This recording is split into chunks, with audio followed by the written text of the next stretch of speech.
ইস বড্ড লেট হয়ে গেল আজকে ঘুম থেকে উঠতে। হাই এভরিওয়ান, আমি শিখা, আমার একটি মিনি ব্লগে তোমাদের অনেক স্বাগত। প্রত্যেকদিনই সকালে রান্না থাকে, তাই তাড়াতাড়ি ঘুম থেকে উঠতে হয়।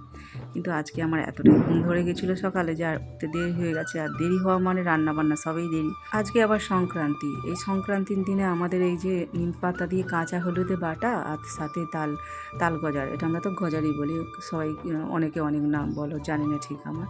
তো এটা আমাদের খেতে হয়। তো সকালে দিদিভাই বেটে দিল কাঁচা হলুদ আর নিম পাতা, খেতে গিয়ে আমার যেন বমি চলে আসছে, এতটা নিম পাতাটা তেতো কি বলবো। আর যেন গলায় দিয়ে যে জল খাবো যেন গোটা মুখটা তেতো হয়ে গেছে। তারপরে তালগোজার খেয়ে জলটা খেয়ে নিলাম। তো আমারই যদি খেতে এত অসুবিধা হয়, তো বাচ্চাগুলোর অবস্থা হবে কী হচ্ছে। তো জেঠিমার ভয়ে ওরা খেয়ে নিয়েছে। তো এই কাজটা আগে আমার শাশুড়ি মা পালন করতেন। সকালবেলা উঠে দেখতাম মা নিম পাতা কাঁচা হলুদে বেটে এরকম বড়ি রাখা তৈরি করে সব রেডি করে রেখে দিত, ভাগ করে সবাইকে খেতে হবে। তো এখন সেই ডিউটিটা আমার বড় জাই পালন করে, দিদিভাই করে। তো আমি সকালবেলা আমার রান্না থাকে তাই আমি করি না, দিদি করে।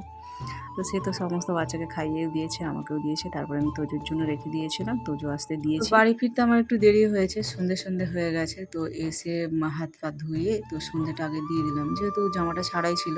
তো ভাবলাম সন্ধেটা দিয়ে দিই আর একটু ধুনো দিই গোটা মন্দিরে ঘর দুয়ারে। তো সন্ধে ওরা দিয়েছে, তো যেহেতু আমার ঘরটা লাগানো ছিল তাই সন্ধেটা আমি এসে আবার দিলাম।